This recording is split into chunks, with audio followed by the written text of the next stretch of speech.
I'm Natalie, a 42-year-old seamstress from a small town in Ohio, where the summers hum with cicadas and everyone knows your business. My life revolves around my boutique, a cozy shop on Main Street where I turn bolts of fabric into dreams, wedding gowns, prom dresses, you name it. But the real heart of my world is my daughter, Zoe, an 18-year-old with a smile that could light up a storm cloud and a determination that's carried her through more than her fair share of shadows. I've been sewing since I was a kid, learning at my grandmother's knee, her hands guiding mine to make every stitch a piece of love. That's what I poured into Zoe's graduation dress, a cascade of ivory chiffon, hand-stitched with delicate silver thread and tiny pearls that caught the light like fireflies. It wasn't just a dress. It was a promise to my girl that she deserved to shine. One morning, with Zoe's graduation just a day away, I walked into the back room of my boutique, where I kept her dress safe on a mannequin. My heart stopped. The dress was in pieces, shredded silk and lace scattered across the floor like a broken dream. My hands trembled as I knelt to pick up a scrap of fabric, the pearls I'd sewn with such care now rolling loose under my fingers. It felt like someone had reached into my chest and torn out a piece of me. I knew who did it before I even saw the evidence. My mother-in-law, Nevaeh, had been in the shop the day before, dropping off a gift of old fabric she claimed I'd want. Her smile had been too tight, her eyes too sharp, like she was waiting for me to trip over something, and Nevaeh's never accepted Zoe. From the moment I married Mark, her son, 7 years ago, she made it clear my daughter wasn't real family. Mark's first wife, who passed when Zoe was a toddler, was Nevaeh's golden child, and I was just the interloper who dared to step into her shoes.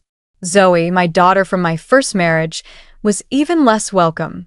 Mark deserves a proper family, Nevaeh once said, her voice dripping with judgment, as if Zoe and I were some kind of mistake. Over the years, she's found ways to chip away at Zoe's joy, spilling paint on her art portfolio before a school exhibition, forgetting to pass on messages about her art club meetings. Each time, she'd play it off as an accident, and Mark, bless his heart, would smooth it over, saying, "She doesn't mean it, Natalie. She's just set in her ways." But this was no accident. The dress had taken me 7 months to make, every stitch a labor of love during late nights after Zoe went to bed. I'd imagined her walking across that stage, her head high, knowing she was loved. Now it was gone, and the graduation was tomorrow.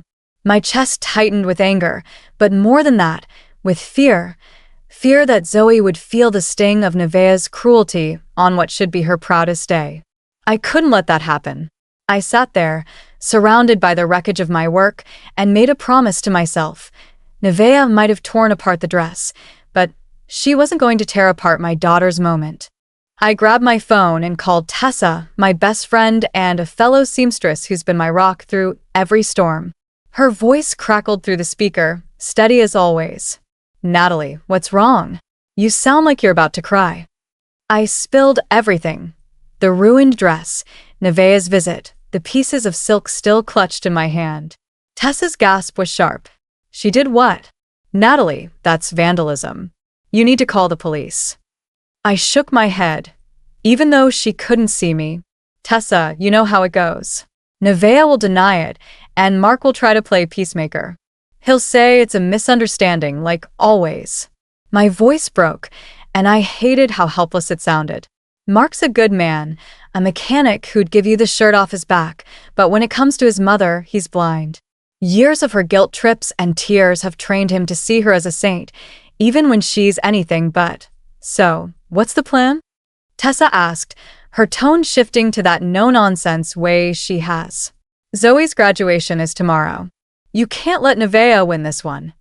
I glanced at the calendar on the wall, where I'd circled Zoe's big day with a red marker and little stars. My girl had worked so hard, straight A's, art awards, a speech at the ceremony. She didn't deserve this. Then, a spark of hope flickered in my chest. "Tessa, remember the emerald dress?" I said, a smile creeping into my voice. "The one I made just in case?" Tessa laughed, a sound of pure relief. "You actually did it? You mad genius." After Nevaeh ruined Zoe's art portfolio last year, I'd started to expect her interference. So, in secret, I'd worked on a backup dress, an emerald green gown that shimmered like a forest under moonlight, with intricate beadwork that danced in the light. I'd sewn it during lunch breaks and late nights, hiding it in a garment bag behind a rack of old prom dresses in the boutique. I walked to the storage closet now, my hands steadying as I unzipped the bag. The dress was even more beautiful than I remembered, bold and vibrant, like Zoe herself. I snapped a photo and sent it to Tessa. "Natalie," she said, her voice soft with awe, "it's stunning. Zoe's going to love it. But what about Nevaeh? She'll be at the graduation, smirking like she's won." "Let her come," I said, my voice firm. "She thinks she's broken us, but she's about to see how wrong she is." Just then, I heard the jingle of the front door. "Mom, I'm back from rehearsal," Zoe called. My heart sank. She wasn't supposed to see this yet. I shoved the garment bag behind a curtain and stepped into the main shop, bracing myself. Zoe walked in, her face glowing from the excitement of her final practice, but it fell the moment she saw the back room. The shredded ivory fabric, the scattered pearls, it was like watching her heart break in slow motion. "Mom," she whispered, her voice trembling, "what happened to my dress?" I crossed the room and pulled her into a hug, feeling her shake against me. "It was Nevaeh," I said softly, hating the way her body stiffened at the name. "But she hasn't won, sweetheart. Not even close." Zoe pulled back, her eyes wet but searching. "The ceremony's tomorrow. What are we going to do?" I reached for the garment bag, my hand steady now. "Nevaeh thinks she knows us," I said, unzipping it slowly. "But she's never understood what we're capable of." When I revealed the emerald dress, Zoe's breath caught. Her sadness melted into wonder as she touched the beads, her fingers tracing the patterns I'd sewn with her in mind. "Mom, you made this? For me?" I nodded, my throat tight. "Because you deserve to shine, no matter what anyone tries to take from you." The morning of the graduation was crisp and clear, the kind of Ohio day where the sky feels endless. I was in Zoe's room, curling her hair, when Mark poked his head in. His eyes widened at the emerald dress hanging on the door. "Natalie, that's not the dress you showed me last week," he said, confusion creasing his brow. I kept my voice steady as I pinned a curl. "You should ask your mother about that. She stopped by the boutique yesterday while we were out." Mark frowned, his hands fidgeting. "She wouldn't, would she?" I met his eyes in the mirror. "The pieces are still in my workroom if you want to see them. 7 months of work, gone in minutes." He looked like he wanted to argue, but Zoe spoke up, her voice quiet but firm. "Dad, it's not the first time. Remember my art portfolio? The one she accidentally spilled paint on? Or when she canceled my art show entry, pretending to be Mom?" Mark's face paled, and I could see the gears turning, but I didn't push. Today wasn't about him, it was about Zoe. We arrived at the school early, the parking lot buzzing with families in their Sunday best. Zoe joined the other speakers, her emerald dress catching the sunlight like a jewel. Heads turned, and I felt a surge of pride. She looked like she belonged on that stage. Then I spotted Nevaeh near the entrance, her lips pursed as she stood next to her husband, George. As we approached, her eyes locked on Zoe's dress, and her face twisted with something between shock and rage. "What is she wearing?" she hissed, grabbing Mark's arm. "That's not the dress you showed me." I smiled, my voice calm but loud enough for the parents nearby to hear. "No, it's not. Someone destroyed that one yesterday, using a key only family has. Good thing I always have a backup." Nevaeh's face flushed red, and George raised an eyebrow, confused. "Someone broken?" he asked. "Not broken," I said, still smiling. "They used a key. Right, Nevaeh?" Before she could respond, the principal called everyone to their seats. As we walked inside, I heard Nevaeh muttering to Mark, probably spinning some excuse, but I didn't care.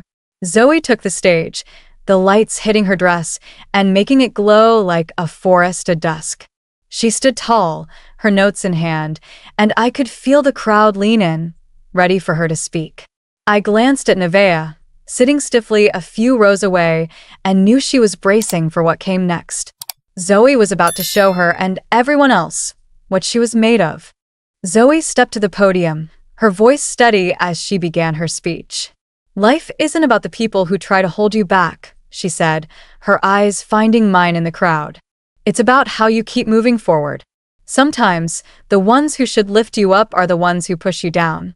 But strength isn't just about standing tall, it's about getting back up every single time." The room was silent, hanging on her words. I could feel the weight of her story, the years of Nevaeh's slights and sabotage, woven into every sentence. The emerald dress sparkled, a silent testament to our resilience. As Zoe spoke, I noticed Mark wiping his eyes. For years, he'd brushed off Nevaeh's behavior, her accidents, her cutting remarks, because facing the truth meant confronting his own guilt for letting it go on. But now, hearing Zoe's words, something in him shifted. When she finished, the crowd erupted in applause, and I saw parents whispering, glancing at Nevaeh, who sat frozen, her face a mask of barely contained fury. Zoe glided back to her seat, every step radiating confidence, and I knew Nevaeh's plan had backfired spectacularly. After the ceremony, we gathered in the parking lot for photos. Nevaeh approached, her smile tight, but before she could speak, I pulled a small leather journal from my purse. "Nevaeh, let's talk about yesterday," I said, my voice calm but firm. I opened the journal and read aloud. March, 2 years ago, Nevaeh spilled paint on Zoe's art portfolio the night before her exhibition. June, last year, she called the school, posing as me, to cancel Zoe's art show entry. Nevaeh's eyes widened, and George looked stunned. "You kept a record?" he asked, his voice low. "Every incident," I said, flipping through pages of dates, witnesses, even a photo of the ruined portfolio. "I knew we'd need proof someday." Mark took the journal, his hands shaking as he read. "Mom," he said, his voice breaking, "how could you? Zoe's my daughter, as much as anyone could be." Nevaeh's face twisted. "She's not your real daughter," she snapped, but Mark cut her off, his voice louder than I'd ever heard. "She's more my family than you are right now." He held out his hand. "Give me your key to our house. You're not welcome until you fix this." George, reading over Mark's shoulder, looked at Nevaeh with new eyes. "Did you really tell Zoe's art teacher she was unreliable to keep her out of the showcase?" he asked, his voice heavy with disbelief. Nevaeh stammered, but the truth was written all over her face. The rest of the day passed in a blur of celebration. Zoe walked across the stage to get her diploma, her emerald dress glowing under the lights, and the crowd cheered louder than I expected. Parents and teachers kept stopping us to compliment her look, her speech, her grace. Each comment felt like a tiny victory, a reminder that Nevaeh's cruelty had only made Zoe shine brighter. As we posed for photos, I caught Nevaeh watching from a distance, her eyes darting like she was recalculating her next move. For the first time, I saw a flicker of fear in her expression, not of me, but of what she couldn't control. Zoe's strength, our bond, the truth. That evening, we celebrated at Zoe's favorite diner, a little place with checkered floors and the best milkshakes in town. Zoe, still in her dress, laughed over a plate of fries, her face free of the weight Nevaeh had tried to pile on her for years. Mark reached for my hand across the table, his eyes soft. "I'm sorry, Natalie," he said quietly. "I should have seen what she was doing a long time ago." Zoe leaned over and hugged him. "You see it now, Dad. That's enough." My heart swelled, watching them together, real family, not perfect, but stronger for it. Later, our phones lit up with notifications. Nevaeh had posted on social media a long apology for her recent actions, announcing she was stepping back from her church and community roles to reflect. Zoe raised an eyebrow over her milkshake. "Think she means it?" I laughed. "Not for a second. But she knows we've got enough to unravel her perfect image if she tries anything again."